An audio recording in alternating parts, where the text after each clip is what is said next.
जी अस्सलाम वालेकुम, welcome back. 16।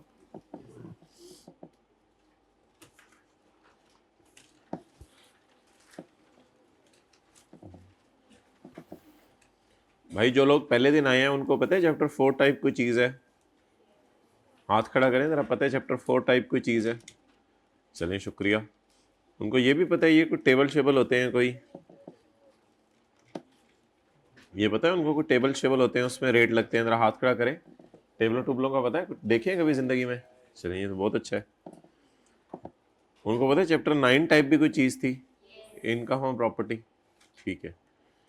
कौन से ऐसे हैं जो बिल्कुल पहले दिन आए हैं, कुछ नहीं पता चैप्टर 4 के 9 के, बस आके बैठ गए हैं? हाथ खड़ा करें। जी, हाइब्रिड में हाथ खड़ा किया है। अब फिर पता नहीं अब समझ आएगी नहीं आएगी। मेरा तो यही मशवरा है कि पहले जाएं, 10 12 15 दिन लगाएं, डबल डबल लेक्चर लें। कितने लेक्चर हो गए? 15 हो गए। तो 15 दिन घर जाके लगाएं, डबल डबल लेक्चर लें और फिर उसके बाद क्लास में आके बैठें। इससे तो कोई फ़ायदा नहीं होगा अब। हाँ जी, मुझे नहीं आवाज़ आती इतनी आहिस्ता। अच्छा, या फिर मुझे क्लास के बाद मिले हाइब्रिड में जिन्होंने हाथ खड़ा किया था, कि देखें क्या करना है अब आइंदा। अच्छा, अब्दुल्ला से बुक का पता करो कब आ रही है। अच्छा माय डियर, पेज नंबर 263। ज़रा रिवीजन कर लें पहले इस कॉन्सेप्ट की, फिर आगे चलते हैं। भाई पेज 261 पे हमने पढ़ा था कि किसी जिसके पास नोट्स ना हो वो हाथ खड़े कर दे ज़रा। माशाल्लाह, आवे कावा बिगड़ा हुआ है। आना था ईद से पहले। आओ, क्या उधर लेट लेट गए थे घर में ईद से पहले? क्या क्या करते थे? सड़कों पे घूमते रहते थे? नहीं, क्या पार्कों में बैठे रहते थे? नोट्स कंपनी से मंगवाओ, कंपनी को जितने बच्चे हैं उससे आधे नोट्स ले आए। बल्कि प्रिंसिपल साहब को फ़ोन करो, ये बच्चे नोट्स नहीं लाते। अच्छा जी, हर किस्म की इनकम जो किसी और हेड में नहीं जाएगी, ये जाएगी इनकम फ्रॉम अदर सोर्स में। डिविडेंड के बारे में हमने ये पढ़ा था कि अगर पाकिस्तान से आपको मिले तो फिर ये जाएगा फाइनल टैक्स रिजीम में, अगर बाहर के मुल्क से मिले तो ये जाएगा इनकम फ्रॉम अदर सोर्स में। रॉयल्टी किसी बुक वगैरह से मिले। इंटरेस्ट इनकम के बारे में आज बात करेंगे तफसील से। किसी लॉ में आपने रिफंड मांगा और रिफंड मिलते मिलते आपको डिले हो गया, तो डिलेड रिफंड जो मिला वो भी इनकम में जाएगा। इसके बाद आपने अपनी ज़मीन किसी को किराए पे दी और उसको उस पर घर बनाने की इजाज़त दे दी, तो फिर आपको जो ज़मीन का किराया मिल रहा होगा ये भी आपकी इनकम फ्रॉम। और आपने लैंड एंड बिल्डिंग को सब लीज पे दे दिया। सब लीज से बना दे, आपने किराए पे लिया और किराए पे लेके आगे किराए पे दे दिया। जैसे आप दोस्त से मोटरसाइकिल किराए पे लें और वो मोटरसाइकिल किसी और के पास निकले, तो उसने कहा आपने भी उससे किराया कमाना शुरू कर दिया। इसे कहते हैं लुट मचाना। बिल्डिंग को प्लांट मशीनरी के साथ किराए पे देना, और घर आपने दिया, घर के साथ कुछ सहूलतें भी दे दी। एनओटी और पेंशन, प्राइस बॉन्ड वगैरह से पैसे आए। आपने अपना घर इस्तेमाल करने की इजाज़त दी, जिसमें आपने ताकि नेचुरल रिसोर्सेज निकालने की इजाज़त दी और घर का उसका किराया लिया।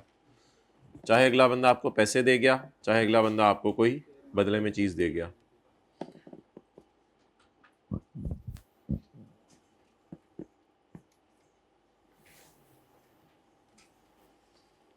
टेस्ट आपका कब होता है? मंडे को? तो कल तो फिर इनकम प्रॉपर्टी का टेस्ट हो जाएगा। अच्छा जी, पॉइंट नंबर के,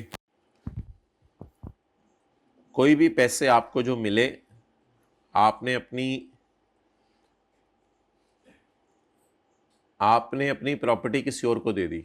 यानी अगले ने आपकी प्रॉपर्टी पे कब्जा कर लिया। पहले आप उस पर काबिज थे, अब किसी और ने कब्जा कर लिया। तो वो जो पैसे आपको मिले वो भी जाएंगे इनकम फ्रॉम अदर सोर्स में। इसको कहते हैं ज़मीन छुड़वाने के पैसे। Consideration for vacating the position of property. Point L हम टैक्स रेट्स के चैप्टर में डिटेल से देखेंगे। पॉइंट एल ए, कोई भी बंदा हमें गिफ्ट एंड काइंड दे दे, घर दे दे, घड़ी दे दे, गाड़ी दे दे, कोई भी बंदा हमें गिफ्ट एंड काइंड दे दे, ये भी जाएगा इनकम फ्रॉम।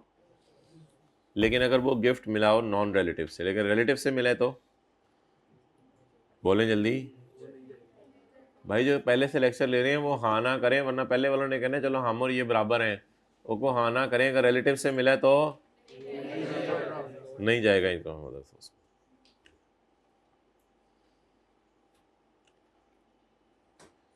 6 दिन किताब उठा के देखा नहीं, किताब की शक्ल नहीं देखी, हाथ खड़ा करें। 1 2 3 4 5 6 7 8 9 10 11 12। इतनी मोहल्ले वालों से मोहब्बत नहीं कि घर जाके बैठे रहते थे। ईद से पहले भी 2 दिन, ईद के बाद भी 2 दिन, उनके बाद अजीब दीवानगी है। वैसे पता नहीं, तो ये तो छोटी होती है, इसमें तो दूसरे दिन किसी को ईद मुबारक है वो देखने लग जाते हैं। भाईजान क्या बस कल थी, हाँ चलो।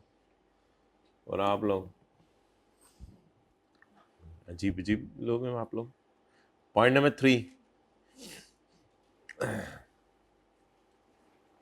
अच्छा भाई, इसको समझना है ज़रा, और इस पे आज ज़रा तफसील से बात करनी है कि पॉइंट नंबर 3 क्या है।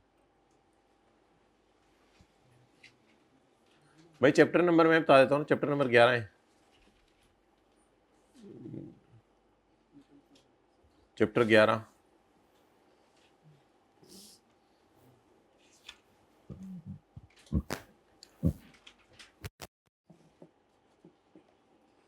अच्छा भाई,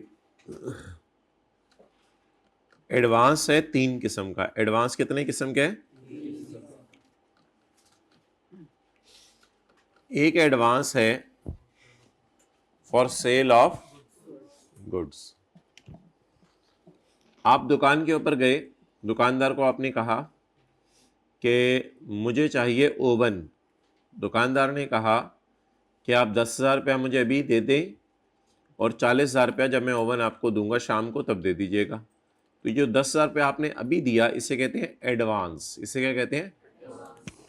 तो दुकानदार को अगर आप एडवांस पैसे दें, एडवांस के बारे में हमने पढ़ा था, अगर आपके पास नेशनल टैक्स नंबर है तो आप उसे चाहे एडवांस क्रॉस चेक में दे दें, चाहे किसी भी बैंकिंग चैनल में दे दें। और अगर आपके पास एनटीएन नहीं है तो फिर आपने एडवांस किस में देने? क्रॉस चेक में। There is no other option.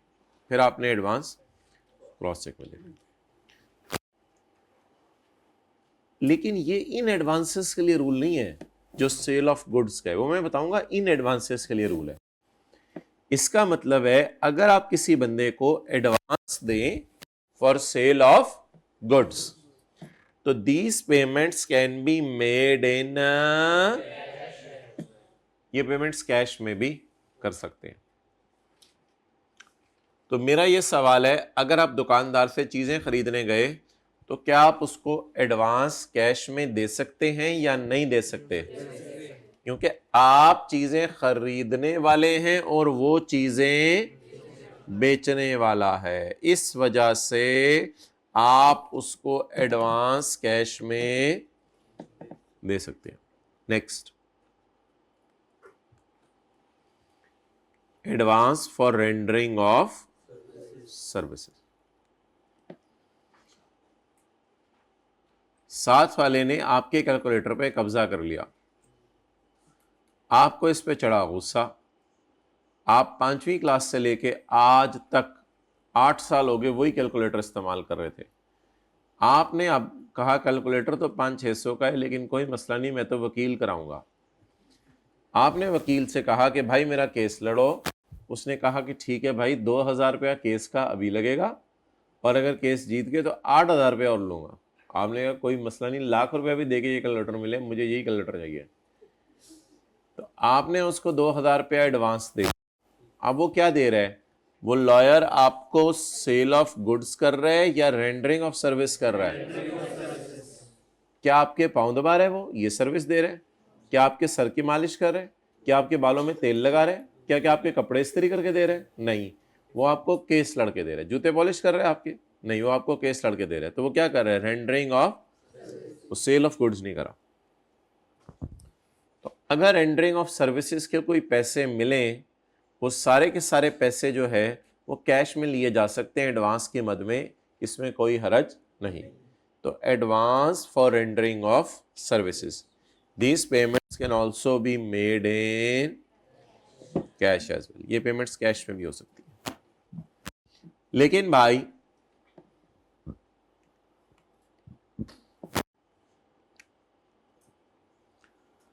अगर एक ही वक्त के अंदर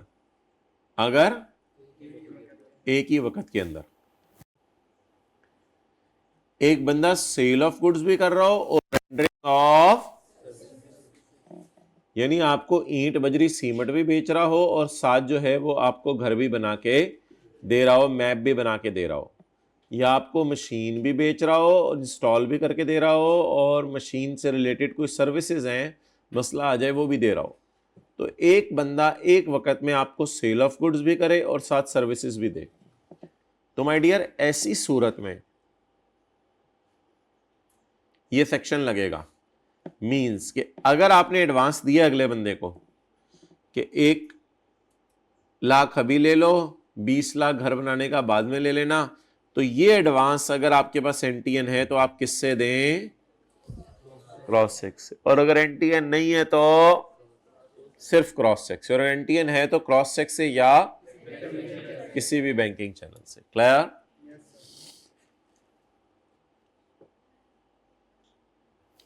तो सारे बबलूस भालूस और टिंकूस इधर देखें,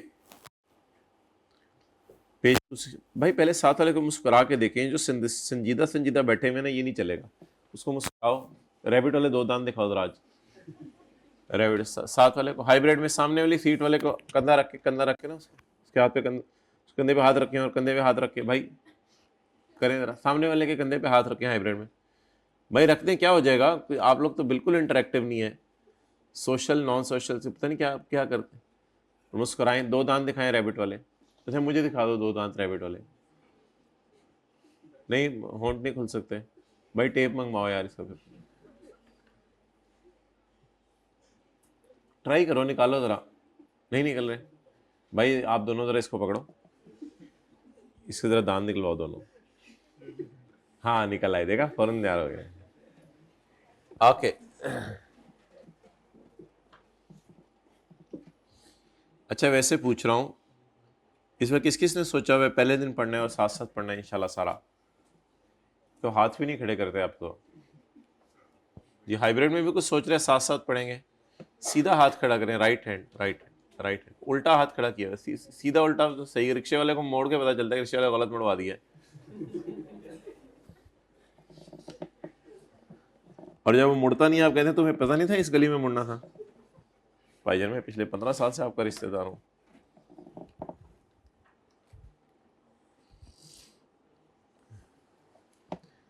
अच्छा जी,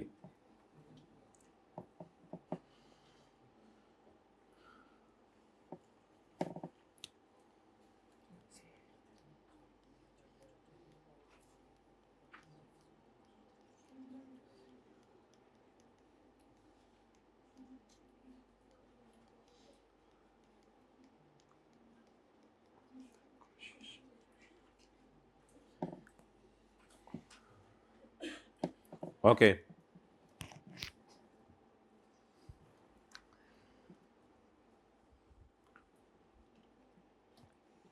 अच्छा, आप अगर, ये तो एडवांस की बात होगी ना, आप अगर किसी से लोन भी लेना चाहें तो आपने इसी तरीके से लोन लेना है।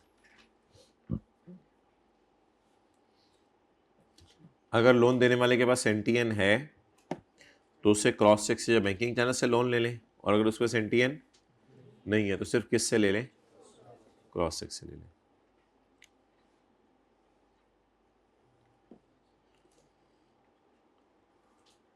Any amount received as loan, any amount received as advance, अगे भी चलो ना, लोन पूरी जिंदगी यही पढ़ते रहना। Any amount received as advance, कोई अमाउंट भी एडवांस के तौर पे आपको मिली, लेकिन ये एडवांस ऐसा होना चाहिए जिसमें आप सेल ऑफ गुड्स भी कर रहे हैं और यानी और any amount received as deposit for issuance of shares. Companies जब नई नई बनती हैं या पुरानी कंपनी भी कभी पैसों की ज़रूरत पड़े तो लोगों से पैसे लेती हैं। तो अगर कंपनी लोगों से पैसे लेना चाहती है तो कंपनी को चाहिए कि अगर शेयर होल्डर के पास एनटीएन है तो उससे इस तरह पैसे ले, और अगर शेयर होल्डर के पास एनटीएन नहीं है तो उससे क्रॉस चेक में पैसे ले।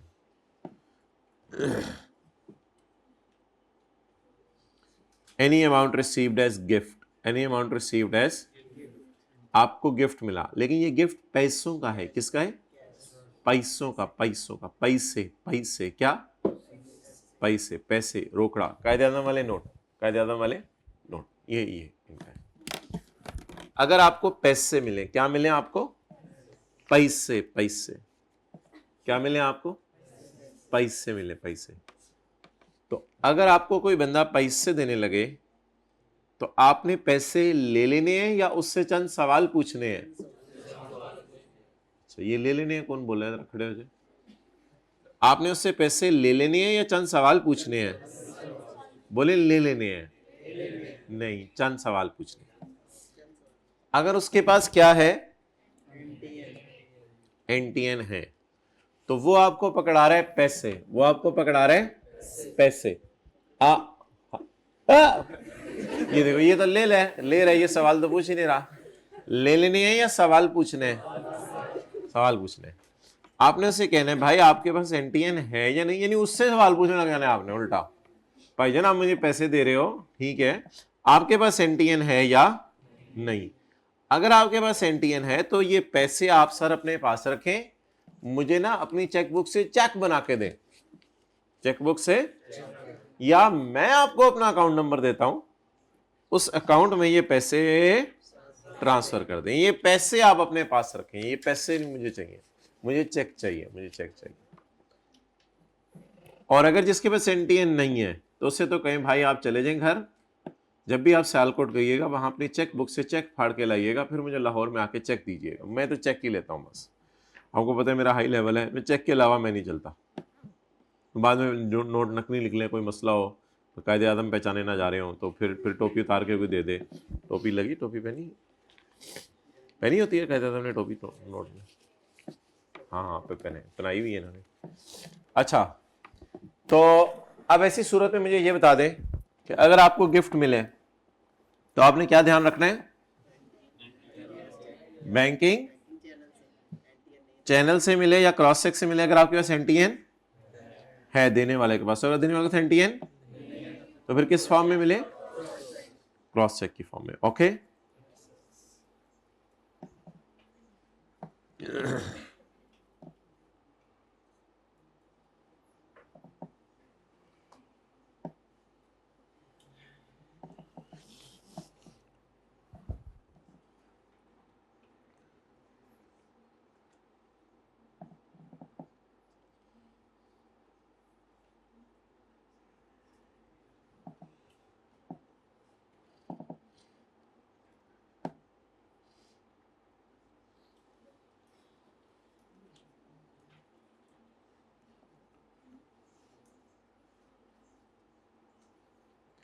College principal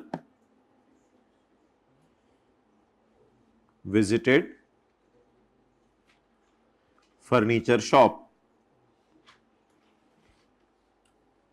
and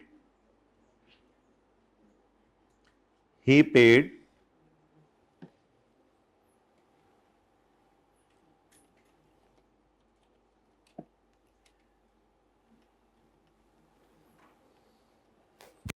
rupees 30,000 as advance for buying table, full stop.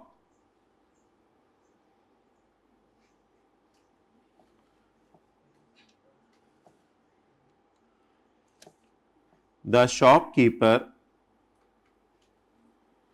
requested, please,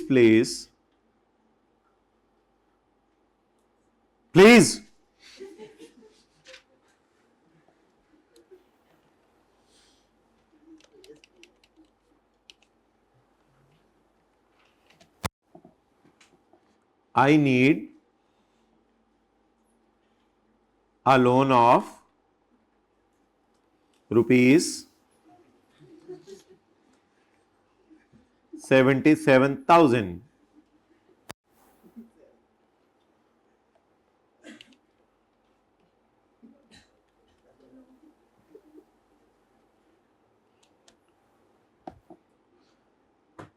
Further, Mr. Principal, Miss Principal,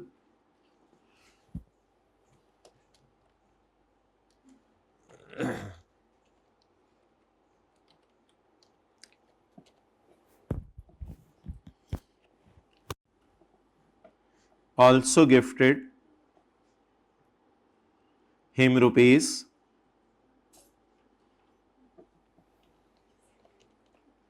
33,000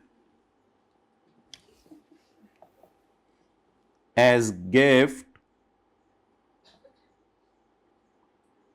for for for for for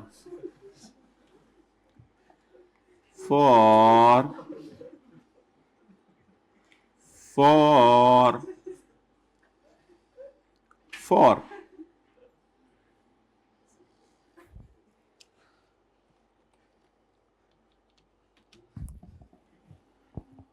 his daughter marriage, full stop. Enter Mar.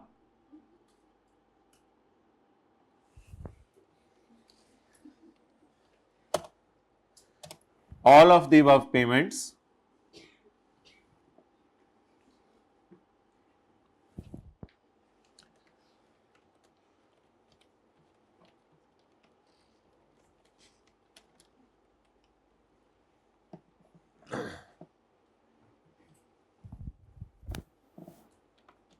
are made in cash.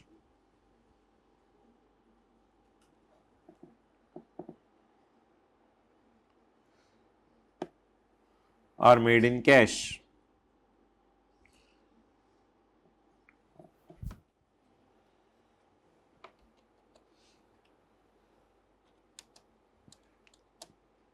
Further,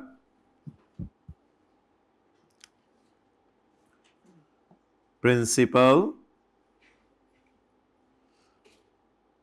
also gifted him diamond watch of rupees 2,000.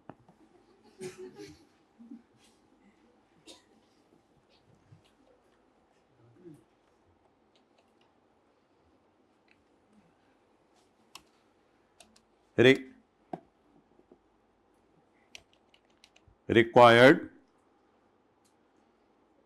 calculate shopkeeper's income from other source.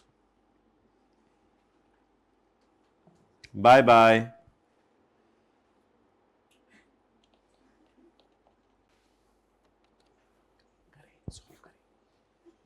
Solve करें मैं कह रहा हूं.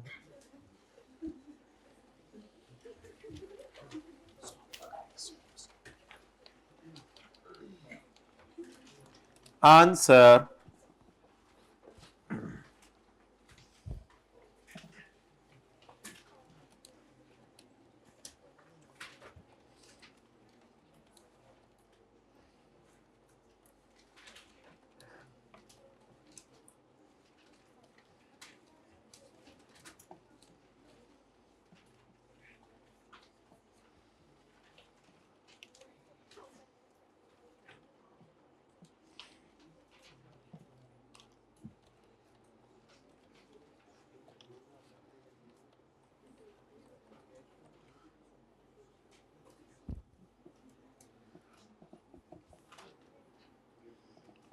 भाई बातें मत करें please.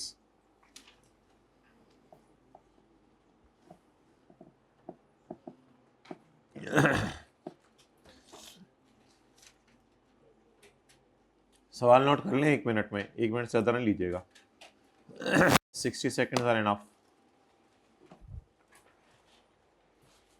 ये बुक में डलवा दो सवाल भाई.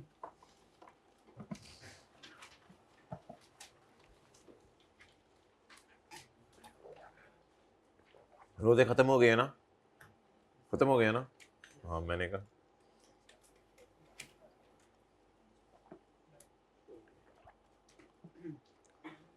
कल साथ वाले के लिए एक पानी की बोतल लेके आइएगा।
जी हो गया solve?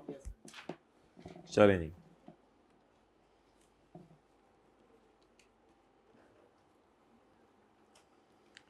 Income from other source किसकी? शॉपकीपर की।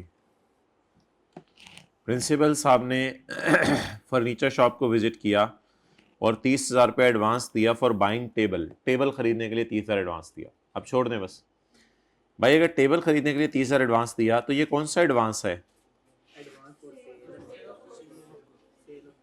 Advance for sale of. तो क्या सेल ऑफ गुड्स वाला एडवांस कैश में दिया जा सकता है? तो कोई हरज नहीं, बस खैर है। तो ये इनकम फ्रॉम अदर सोर्स में ऐड नहीं होगा, क्योंकि सवाल में एक लाइन लिखी हुई है all of the above payments are made in, या मेड इन क्रॉस चेक?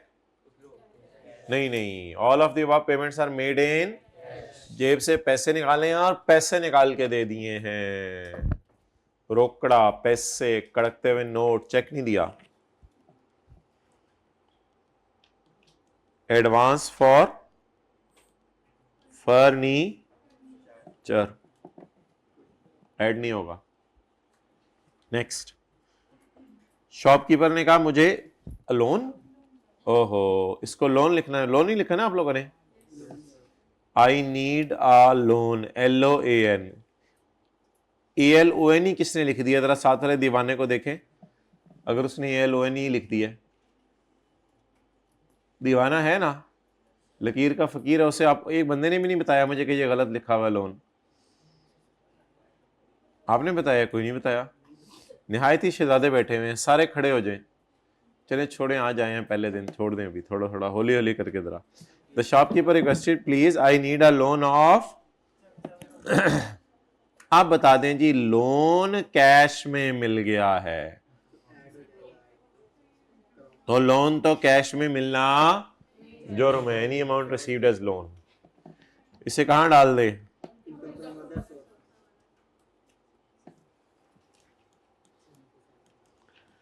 कितना?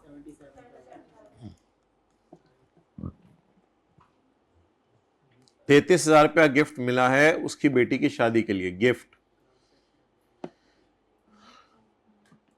ओ गिफ्ट मिल गया। ये जो कैश में गिफ्ट मिलता है ना, पैसे, चेक वगैरह, ये जब कैश गिफ्ट देते हैं तो फिर ये वाला सेक्शन लगेगा, और अगर कोई चीज गिफ्ट में देंगे तो फिर ये वाला लगेगा। जैसे बच्चे नहीं होते, कहते हैं पैसे दे दो, कभी कहते हैं चीजी दे दो, तो जब चीजी मिलेगी तो L ले लगेगा, और जब पैसे मिलेंगे तो पॉइंट नंबर 3 लगेगा। तो बता दें आज पैसे मिल रहे हैं या अभी चीजें मिल रही है? फिलहाल पैसे मिल रहे हैं, तो ये पैसे गिफ्ट मिले, ये तो गिफ्ट मिलना मुनासिब नहीं। गिफ्ट इन कैश कितना? हाँ जी, नेक्स्ट, बस हमने यही पढ़ा था कि आपको मिला लोन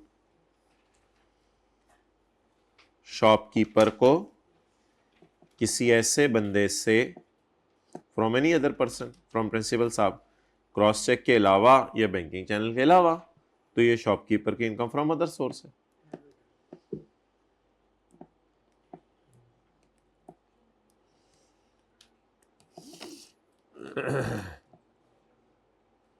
कोई भी अमाउंट रिसीव करें, आपने, मुझे लगता है कोई क्लास छोड़ी है,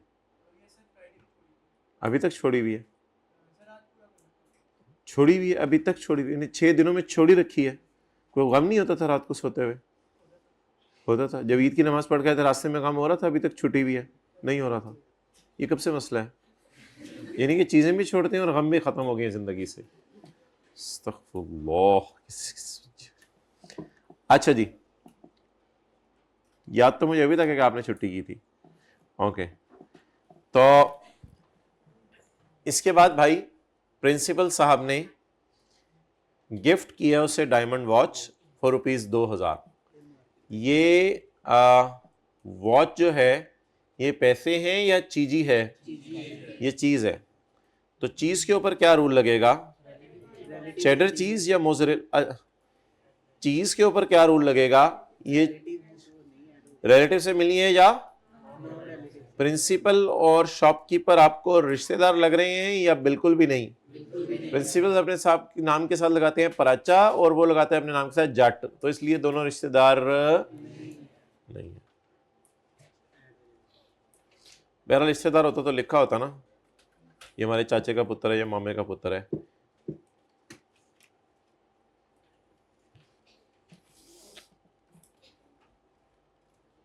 गिफ्ट इन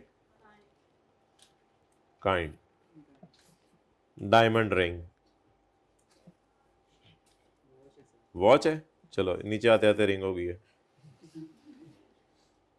2000। डायमंड डी लगी होगी इसमें 2000 की, 1,12,000। चलें जी, शाह वाले के सर पे शफकत का हाथ रख दे, फिर हम आगे चलते हैं।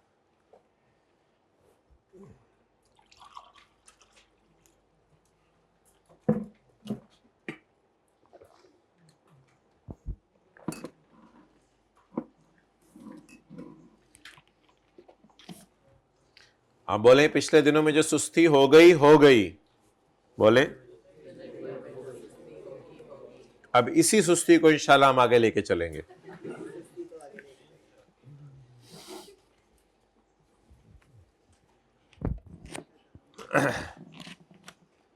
देखिए एक अजीब सी बात है, यानी कि अगर आप ही सोए पड़े रहते हैं संडे को 9 बजे तक, 8 बजे तक, 8:30 बजे तक सोए पड़े रहते हैं, देन 9:30 बजे तक भी कुछ लोग हैं तो संडे को सोए पड़े रहते हैं, 9:30 बज रहे होते हैं, 9:30 बज रहे होते हैं और वो बंदे सोए पड़े होते हैं। अगर आप ही इसी तरह सोए पड़े होते हैं तो आपके जो बच्चे होंगे माशाल्लाह वो कहेंगे mom dad is sleeping, so we will cross mom dad. और पोतों का तो हाल ही ना पूछिएगा। फिर खुदा के लिए अपनी रूटीन्स बदलें। बार रात के कितने बजे? 8:15 बजे ईशा हो रही है। 9 बजे सो जाएं, 9:30 सो जाएं, 10 बजे सो जाएं, चले 9 बजे सो जाएं तो फिर 3 बजे सुबह उठ जाएं। तो बिल्कुल लोग सोए पड़े होंगे, आप यकसुई से पड़े होंगे, ना कोई डिस्टर्ब करने वाला होगा, ना मोबाइल पे टाँपा करने वाला होगा कोई, ना कोई आ रहा होगा, बिल्कुल खामोशी छाई होगी दुनिया में। आप 2-3 घंटे के अंदर वो काम करके फारिग हो जाएंगे जो लोग 6-6, 7-7 घंटे लगे रहते हैं। तो इफेक्टिवनेस मैटर्स अ लॉट। भाई को बुलाओ, भाई को बुलाओ, भाई को बुलाओ, भाई को बुलाओ। ओके जी, चलें आगे। Point number 4A। भाई हाइब्रिड क्लास में भी चाहिए ना नोट्स, उधर भी ले जाए।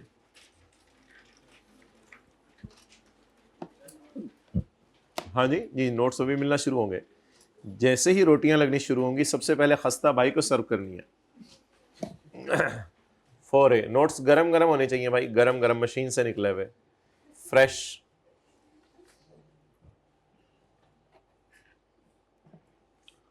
बांटना शुरू करें, पॉज ले लें video.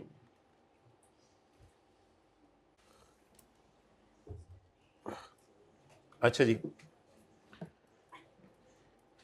if someone has this is entirely a new concept, अगर किसी बंदे ने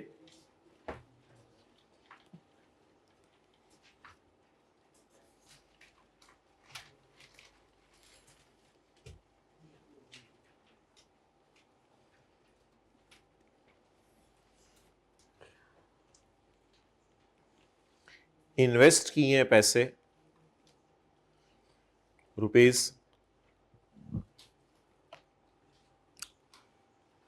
₹70 लाख,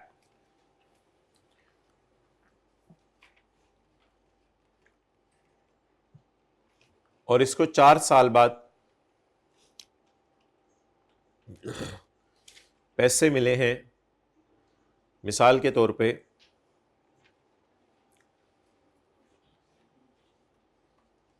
110 लाख,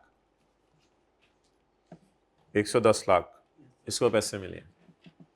अब इससे इन्वेस्ट किए थे 70 लाख, इसको मिले हैं 110 लाख, कितने ज्यादा मिले? 40 लाख।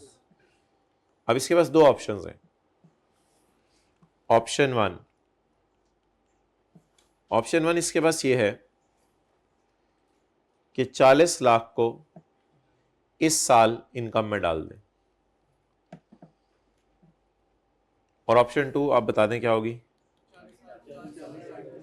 40 लाख को उतने सालों में इनकम में डाले जितने साल के ये थे। मिले कब? 2022 में, 23 में, 24 में या 25 में? मिले कब? या तो 40 लाख को 2025 में इनकम में डाल दे, अभी नोट नहीं करना, नोट करने का टाइम दिया जाया करेगा, हाइब्रिड में प्लीज नोट ना करें। 40 साल को या तो इस साल इनकम में डाल दें या 40 साल को तोड़ दें। जरा तोड़वाएं आज। 10 लाख, 10 लाख, 10 लाख, ये दोनों ऑप्शंस आपके पास अवेलेबल है। अगर 40 साल को अगर 40 लाख को एक साल इनकम में डालेंगे तो इससे तो नुकसान होगा।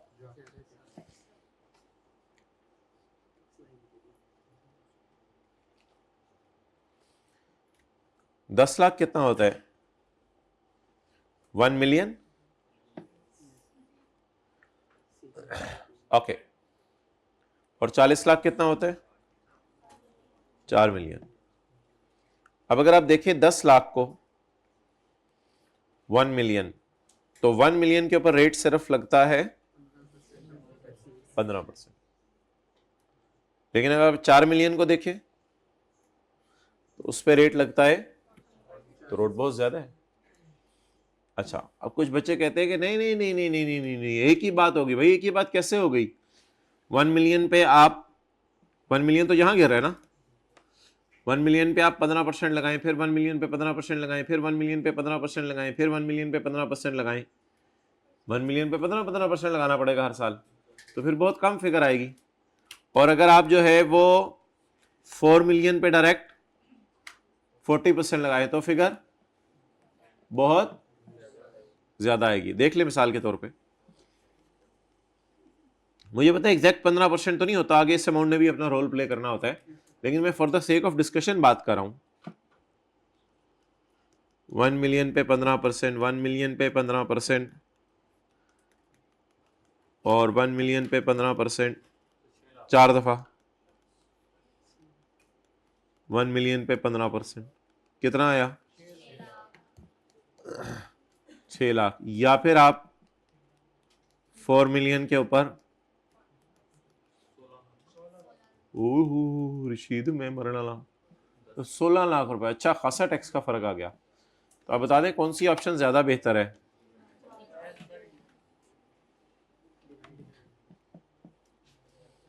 So option 2 is better. Note कर लो।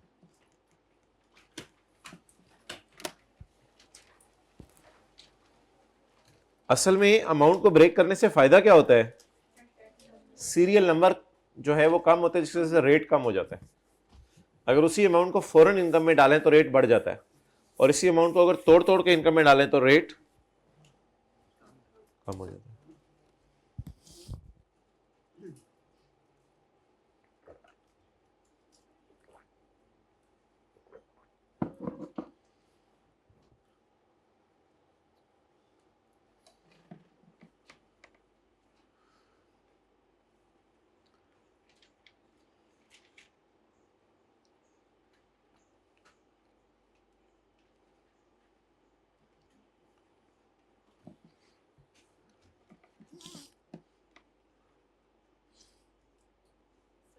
जी हाँ जी, 1,10,000 एक ही दफ़ा मिला है, 110 लाख एक ही दफ़ा मिला है। वो अगर ये साथ साथ कर मिलता जाता फिर तो टेंशन ही नहीं थी। जब ये एक ही दफ़ा एंड पे इकट्ठा मिला करेगा तब ये मसला होगा। अगर ये साथ साथ मिलता जाता है इंटरेस्ट तो फिर तो कोई मसला ही नहीं था।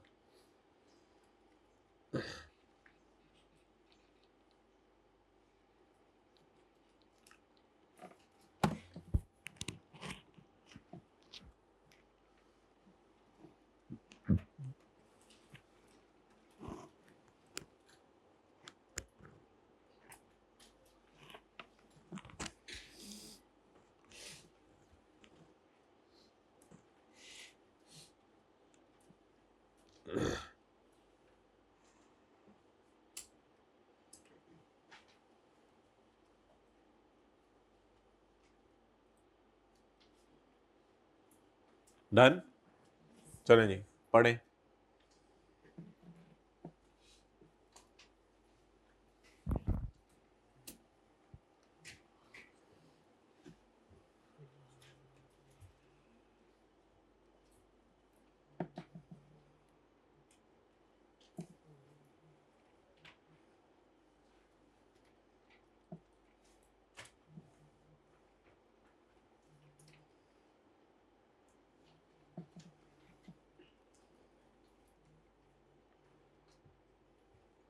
भाई अपना सी तो ले जा। ओके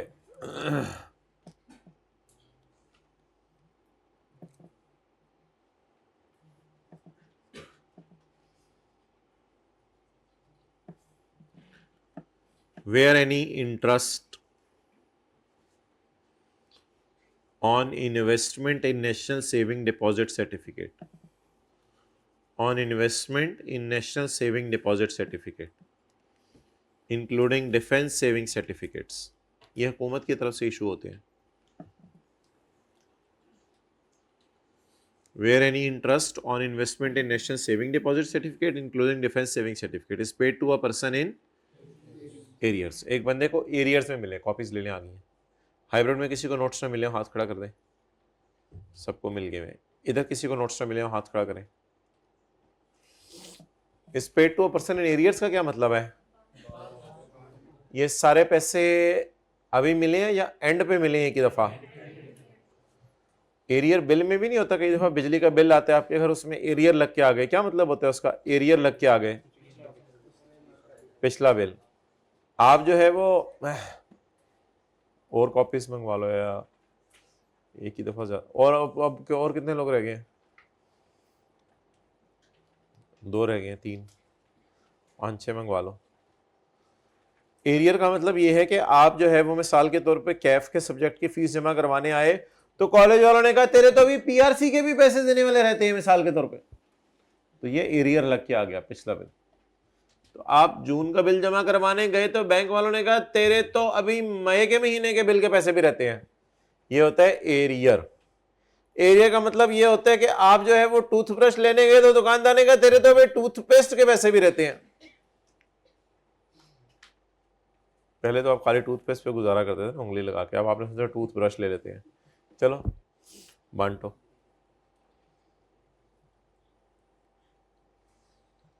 फाइनली हाथ खड़ा कर दें जिन जिनको नोट्स ना मिले हो।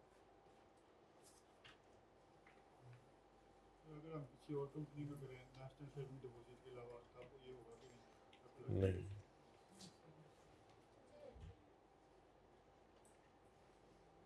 और भाई किसी को कॉपी ना मिली हो यार मुझे भी दे देना, मैं भी घर घर ले जाऊंगा एक कॉपी, रात को याद कर लूंगा। सोने से पहले। यार ये गाड़ी में रखवा दो एक कॉपी में नोट्स ना, वो लैपटॉप के बैग में मेरे रखवा दो एक नोट्स, हो सकता है मेरे भी इस प्रोग्राम बन जाए सीए करने का। Where any interest on investment in national saving deposit is paid to a person in arrears, का मतलब है ये पैसे साथ साथ मिले या इकट्ठे मिले एंड पे। 70 पर ये पैसे साथ साथ मिल रहे हैं या साथ साथ नहीं मिल रहे, बल्कि कब जाके मिल रहे हैं, एरियर में। Where any interest on investment in national saving deposit certificate is paid to a person in arrear, का मतलब इकट्ठे, पुराने सारे पैसे इकट्ठे मिले। एंड एज अ रिजल्ट, और इसकी वजह से the person is charge eight, बंदे पे कौन सा रेट लग गया, हाई रेट अभी हमने लगाया था 40%। And as a result the person is charge at high rate of tax. जो लगता अगर इंटरेस्ट दे दिया जाता टू द बंदा इन द साल जिसका वो था, यानी जिस साल का वो था, अगर उसमें दे दिया जाता तो फिर तो बड़ा कम रेट होता। द बंदा में, बोले द बंदा में, अगर ये बंदा चाहे, by notice in writing to commissioner. Notice का क्या मतलब होता है, notice in writing to commissioner, commissioner को बता दे, कमिश्नर को बता दे। देखिए पुराने जमाने में अम्मी अबू कहते होते थे कि बेटा पूछ के जाना, आजकल अम्मी अबू कहते हैं बेटा बता के चले जाया करो, पूछने वाला चक्कर तो तुमने खत्म ही कर दिया है। आप लोगों के घर में ऐसे हालात नहीं है, मैं वैसे बात कर रहा हूँ। तो पुराने ज़माने में कहते थे बेटा पूछ के जाया करो, आजकल कहते हैं ताके जाया करो। अब आने वाली नस्लें तो आप वापस आके बता दिया करो मैं आ गया हूँ। तो एक होता है कमिश्नर को एप्लीकेशन देना, एक होता है कमिश्नर को एप्लीकेशन देना। एप्लीकेशन का मतलब ये होता है कि कमिश्नर आप मुझे इजाज़त दो, अगर आपकी तरफ से इजाज़त मिल गई तो ये वाला, नहीं मिली तो ये वाला। लेकिन ऐसी बात नहीं है, इधर इजाज़त नहीं है, इधर सिर्फ बताना है। इधर से बताने का मतलब है कि आपको ये इजाज़त है, लेकिन इस इजाज़त को अवेल करने से पहले आपको सिर्फ क्या करना है, बस बताना। ये बताए बगैर अगर आप इस तरह करो तो उसकी इजाज़त नहीं है।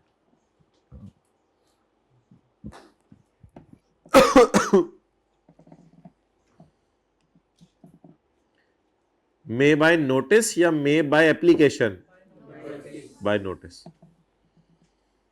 इलेक्ट, चूज कर लो, choose for the interest to be taxed at the rate that was applicable.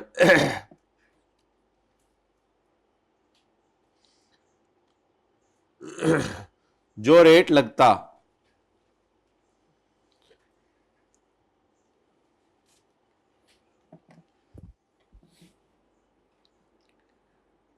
the person may by notice in writing to commissioner elect the interest to be taxed at the rate that was applicable if the interest was paid to the person in the year to which it relates.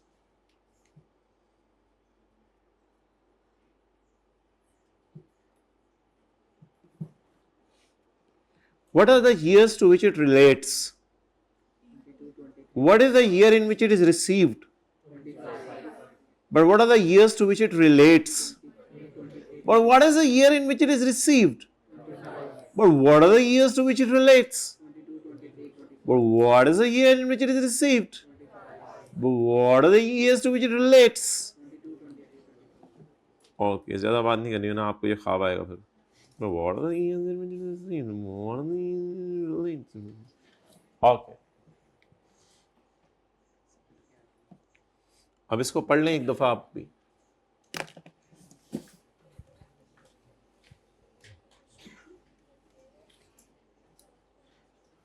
उन सारे लोगों को खड़ा किया जाएगा जो regularly आ रहे थे और ईद से एक दिन पहले छुट्टी मारी थी इन्होंने।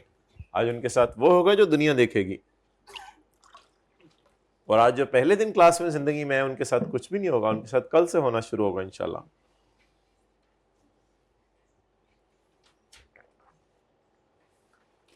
और उनके साथ वो होगा जो यूनिवर्स देखेगी।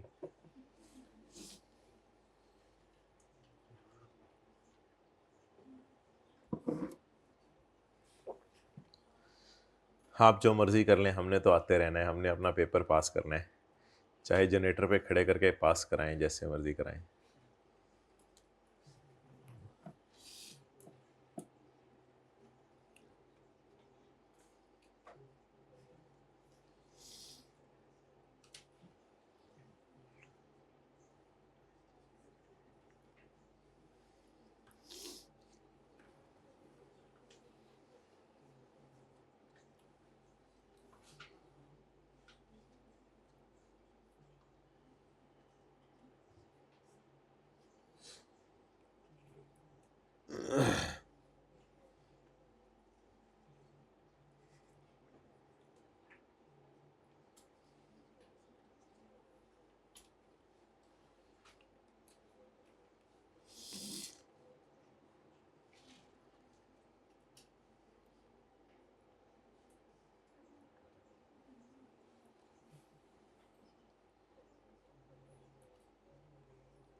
हो गया जी, पढ़ें आप। Where any interest on investment in national saving deposit certificates is paid to a person in arrears, जब कोई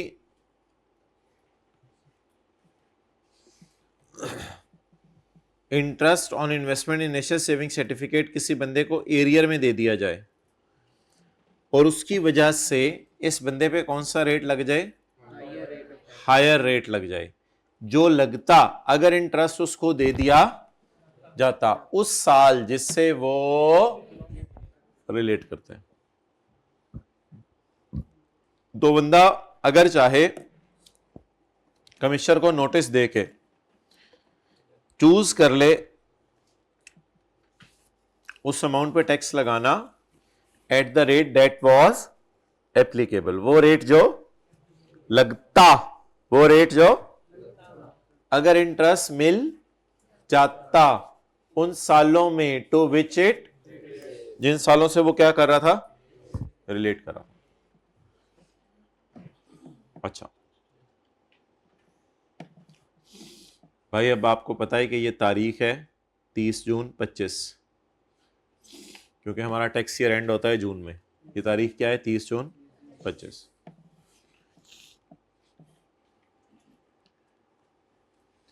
अच्छा, एक ये डेट है, इसके 3 महीने बाद 30 सितंबर 25।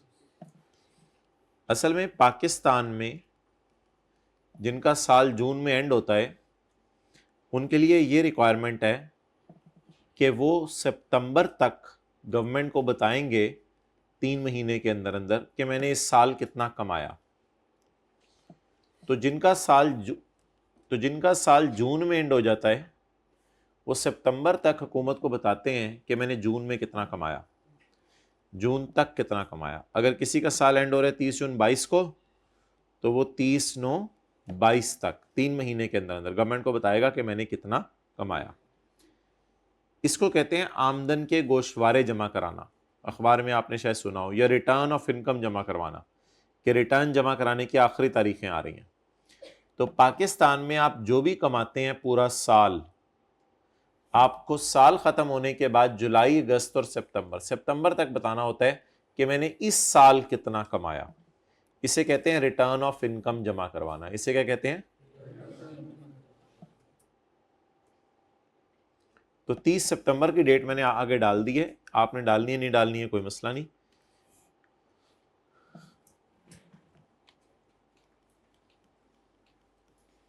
इन पाकिस्तान फॉर टैक्स ईयर 2025 सबर,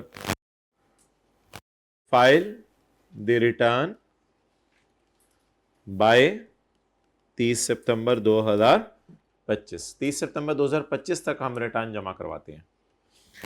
बाय दिस डेट, इसी तारीख तक, I should give the notice to commissioner that I want 40 lakh to be taxed in the years, कौन से? In the years to which it relates। मैंने कब तक कमिश्नर को बताना है कि मैं ये ऑप्शन एक्सरसाइज करना चाह रहा हूं? 30 सितंबर 22 तक। उससे पहले पहले मैंने कमिश्नर को बता देना है कि मैं ये ऑप्शन एक्सरसाइज करना चाह रहा हूं। चलें जी,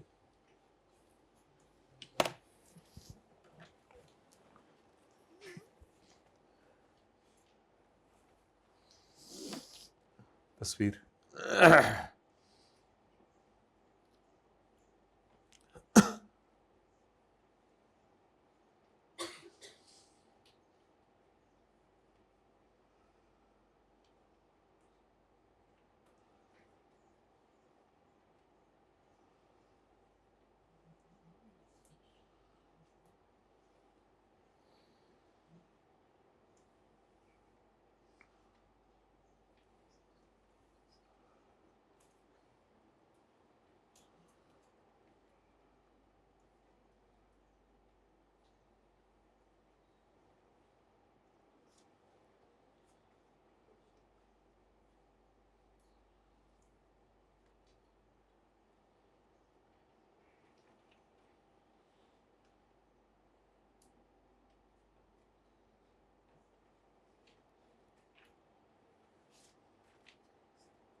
हो गया जी।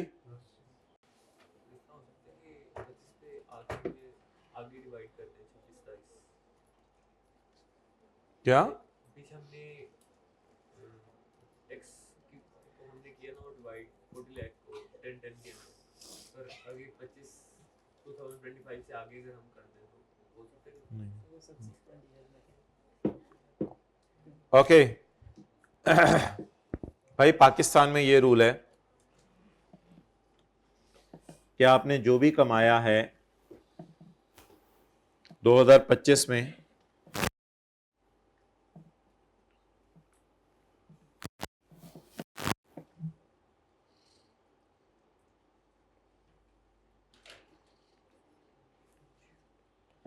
आपने जो भी 2025 में कमाया है उसकी डिटेल 30 जून 25 तक जमा करानी है या 30 सितंबर 25 तक? 30 सितंबर 25 तक। पाकिस्तान में टैक्स 2025 की return, we will file the return. Return होती है इनकम के गोशवारे, यानी आपने क्या कमाया है। We will file the return by 30 सितंबर 25। इस तारीख तक, इसी तारीख तक मैंने नोटिस भी देना है। बाय दिस डेट, आज की सबसे इंपॉर्टेंट लाइन है, बाय यानी अगर ये 2025 है तो अगर मैंने यहां तक कमिश्नर को बता दिया या यहां तक कमिश्नर को बता दिया कि मैं ये ऑप्शन एक्सरसाइज करना चाह रहा हूं तो मैं कर सकता हूं, और अगर मैं इसके बाद कमिश्नर को बताऊं फिर नहीं। बट उसमें रिलैक्सेशन शायद कोई लिखी हो, मैं देख लूंगा। An election as above, election किस चीज की हो रही है? ये चूज करने की इलेक्शन हो रही है या इलेक्शन इसके लिए लफ्ज यूज हो रहा है? इलेक्शन नीचे वाली बात के लिए यूज हो रहा है। बाय डिफॉल्ट तो ये ऑप्शन अवेलेबल है, लेकिन इलेक्ट ये कर रहा हूं मैं। एन इलेक्शन एज अबव यानी ये वाली बात इलेक्ट करना। shall be made by the due date for furnishing the person's return for the year in which it was, it से क्या मुराद है? 40 लाख। 40 लाख रिसीव कब हुआ? तो इस 40 लाख को अब इनकम में नहीं डालूंगा। जिस साल 40 लाख मिला उस साल के आखिरी तारीख के बाद जो 30 सितंबर आ रहा है तब तक मैं कमिश्नर को बताऊंगा। एन इलेक्शन इज अबव, ऊपर वाली बात ऑप्ट करना, shall be made by the due date for furnishing the return. What is the due date for furnishing the return? What is the due date for furnishing the return? The commissioner may allow an, मतलब बताएं, the commissioner may allow an extension. अगर आप किसी genuine reason की वजह से 30 सितंबर को ना आ सके तो फिर आपको क्या दे दी जाएगी? एक्सटेंशन। मिसाल के तौर पे आप जो है वो 28 सितंबर को हाइकिंग करने चले गए और 30 सितंबर को आप किसी पहाड़ की गार में चीते के साथ रह रहे थे, तो अब आप 2 अक्टूबर को वापस आए चीता चीता होके, तो अब 2 अक्टूबर को उससे कह दें यार एक मसला पड़ गया था, अगर तुझे बताऊं कि मसला क्या है तो मेरे साथ चल, आ जा, ट्राई करते हैं दोबारा। तो कमिश्नर में अलाउ एन एक्सटेंशन, कमिश्नर आपको एक्सटेंशन की इजाजत दे देगा।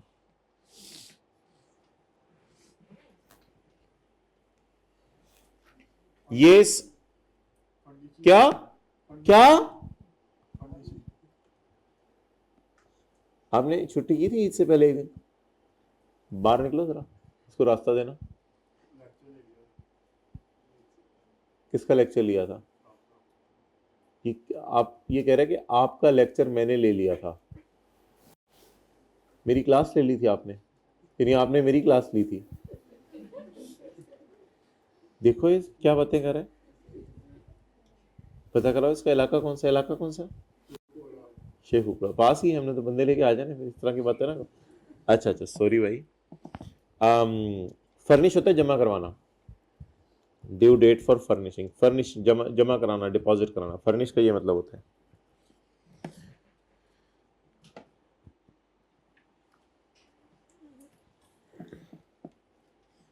अगर कोई इनकम किसी और हेड ऑफ इनकम में गिर रही है तो फिर ये सेक्शन उस इनकम पर नहीं लगेगा। अगर कोई इनकम किसी और हेड ऑफ इनकम में गिर रही है तो ये सेक्शन उस पर, this section shall not apply to any income that is chargeable under any, जो किसी और हेड ऑफ इनकम में गिर रही है। यानी अगर घर किराए पे देते तो सेक्शन इस पे लागेगा? नहीं लागेगा। अगर ओपन लैंड किराए पे देते तो सेक्शन इस पे लागेगा? नहीं लागेगा। अगर कोई बंदा नौकरी कर रहा है कहीं और पैसे कमा रहा है, सैलरी इनकम कमा रहा है, तो क्या ये सेक्शन लागेगा या नहीं लागेगा? दिस सेक्शन शैल नॉट लागे, बोले लागे to any income which is chargeable under any, वो इनकम जो किसी और हेड ऑफ इनकम में जाएगी इस सेक्शन में नहीं लागेगी। और फॉल्स अंडर, या कोई इनकम अगर फाइनल टैक्स रिजीम में गिर रही है तो भी ये सेक्शन उस पर नहीं लगेगा। क्लियर? फाइनल टैक्स रिजीम से मेरा डिविडेंड है ना, डिविडेंड मैंने आपको बताया था उस पर अलग रेट है ना 15%, तो अदर सोर्स में डाल दिया फिर तो चैप्टर 4 वाले रेट लग जाएंगे।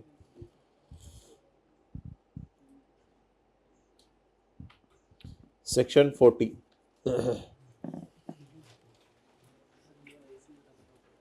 भाई ये वाला इसी भाई के लिए 100 करवाते हैं, ये 18 के ऊपर है, इसको इस वक्त ले जाए 23.2345667 पे।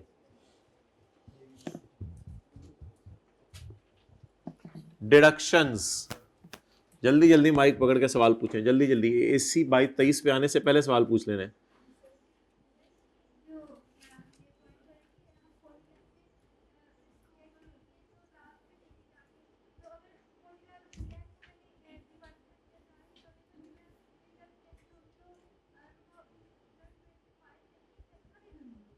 हाँ जी जी जी जी जी बिल्कुल, इकट्ठा सारे टैक्स तो सारा 2025 में ही दिया जाएगा। 10 लाख पे जो बनता है पेज, 10 लाख पे, 10 लाख पे टैक्स सारा इकट्ठा 2025 में ही दिया जाएगा। हाँ जी हाँ जी हाँ जी हाँ जी, सितंबर तक देना पड़ेगा। माइक रखते हैं अगर सवाल पूरा हो गया, ताकि मुझे पता चल जाए। ओके, शुक्रिया। डिडक्शंस, इस चैप्टर में कौन से खर्चे माइनस करने की इजाजत है? ये चैप्टर इनकम फ्रॉम प्रॉपर्टी के चैप्टर की तरह कंजूस मक्खी चूस नहीं है, बल्कि ये चैप्टर खुले दिल का है, और ये चैप्टर बहुत से खर्चे माइनस करने की इजाजत देता है। ये चैप्टर इतने खुले दिल का है, इतने खुले दिल का है, इतने खुले दिल का है कि इसने ये लफ्ज लिख दिया, जो मर्जी खर्चे माइनस करो, कोई मसला नहीं। सेक्शन 15 ये कहता था ये करो ये करो ये करो ये करो ये करो और ये करो बस, लेकिन ये चैप्टर कहता है जो मर्जी खर्चे माइनस करो, कोई मसला नहीं। In calculating, computing, calculating, in calculating the income under the head income from other source निकालने के लिए, आ deduction shall be allowed for any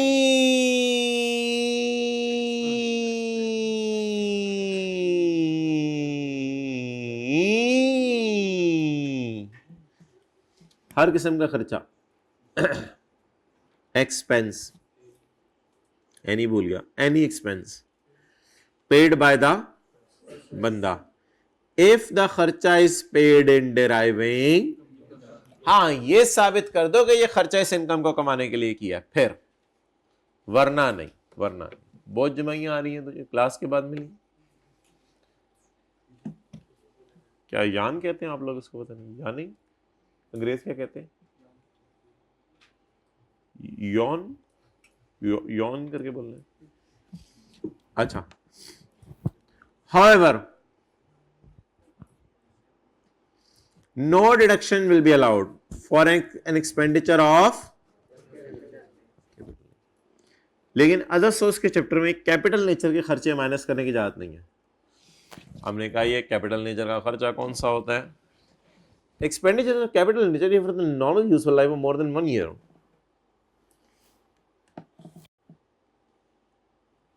null vector पढ़ा मैं, नल वेक्टर फिजिक्स में, ये वो वाला नहीं है।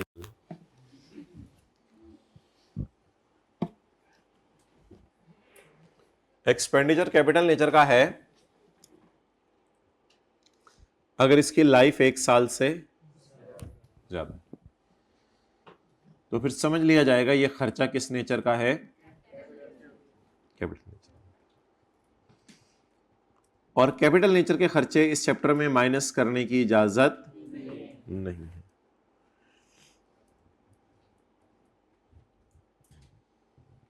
लेकिन एक रिलैक्सेशन अवेलेबल है, वो ये है, कैपिटल नेचर के खर्चे होते हैं मिसाल के तौर पे प्लांट खरीदना, फर्नीचर खरीदना, बिल्डिंग खरीदना, जो 1 साल से ज्यादा का फायदा दे। कैपिटल नेचर के खर्चे माइनस करने की इजाजत नहीं होती। ये जरा डब्बा देखें, डब्बे में डब्बा, डब्बे में केक, आपका दोस्त अरबों में एक, जाहिर बात है अरब खड़े होंगे तो उसमें अजमी यही होगा, अरबों में एक, आप पता नहीं किधर उसको चढ़ा दिया है, अरबों में एक, इतना भी ज्यादा ना उसको लिफ्ट कराया करें। अच्छा, बिजनेस के चैप्टर में, किसके चैप्टर में, हम पढ़ेंगे डे टू डे के खर्चे, जैसे रिपेयर, सैलरीज वगैरह माइनस करने की।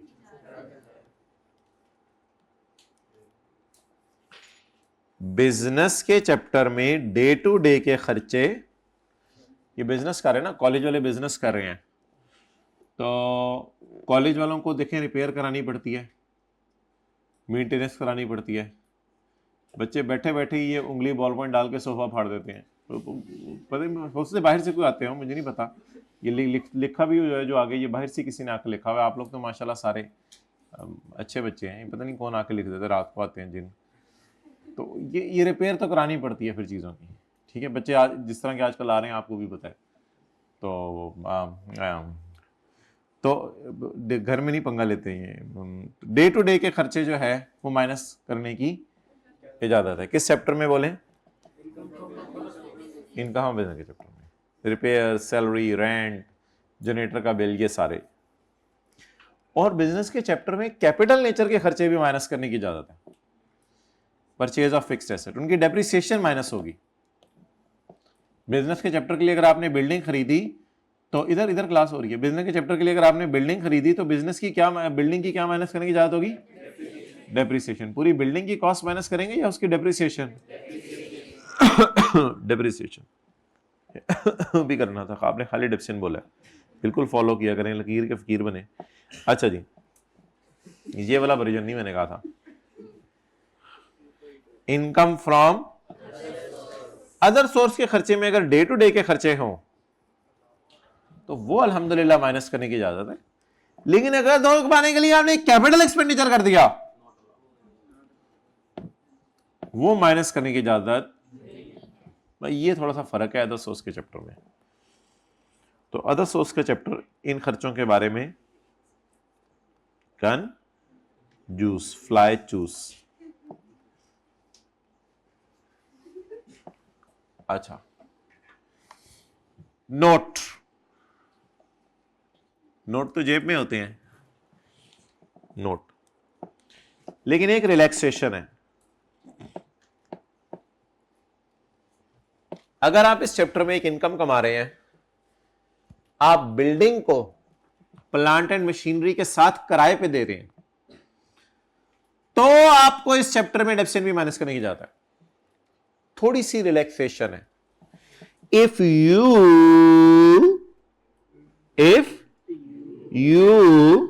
साथ लगी तरह देखें, इफ यू लगे उसको जाके you, if you are earning income from other source under section 39(1) का एफ, 39(1) का एफ जाके देख लेते हैं। आप लोग ना जाएं, 39(1) का F, income from lease of building together with. लेकिन अगर आप बिल्डिंग को प्लांट एंड मशीनरी के साथ किराए पे दे दें,